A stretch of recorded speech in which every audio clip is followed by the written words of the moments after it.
台南市议会临时会上午进行三读议案第二三读会，不过因为经发局长陈凯琳招检方来声压，引发不少的议员炮轰。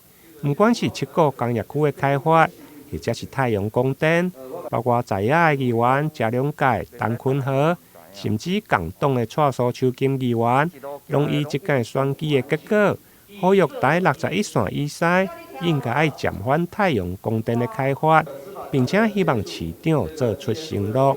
市长，你都在宣示说61号已是暂时不能种电，今个念在你的经发局长的心上一个61号赛的案，拖住我们的议会，所以呢，今天他被法办还差不多而已啦，还差不多而已嘞。我们后面的种电的，导致于被开88枪的，我今天呢，我的传单在选举的时候就提出了。你要看，不是开郭在清的枪，是开你市长的枪。为什么？不是对郭在清抗议，是对你的抗议。市长，拜托你啦！乌金即马是全台湾省、全国拢咧讲咱台南市是乌金之都啦。古都变成黑金之都啦。你要小可思考一下，而且外口讲的绘声绘影啦。只要你若无当选议长啦，61线以西要整体开发啦。当然这是网络甲外口绘声绘影的，咱莫个掠做是话。所以提出来做参考，外口讲足济对你拢无帮助的啊。你是毋是当伫遮承诺？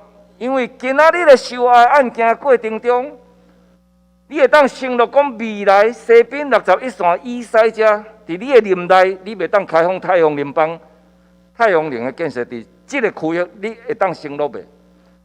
自证清白啊！有影呐？议长的选举选甲讲要用这条来套。现主席市府的态度，就是61线以西的部分，咱无要审议。另外，有关经发局长被声压一事，市长黄伟天嘛表示，违法就依上法办，因为目前专案搁伫咧司法侦办中，伊嘛无方便来评论。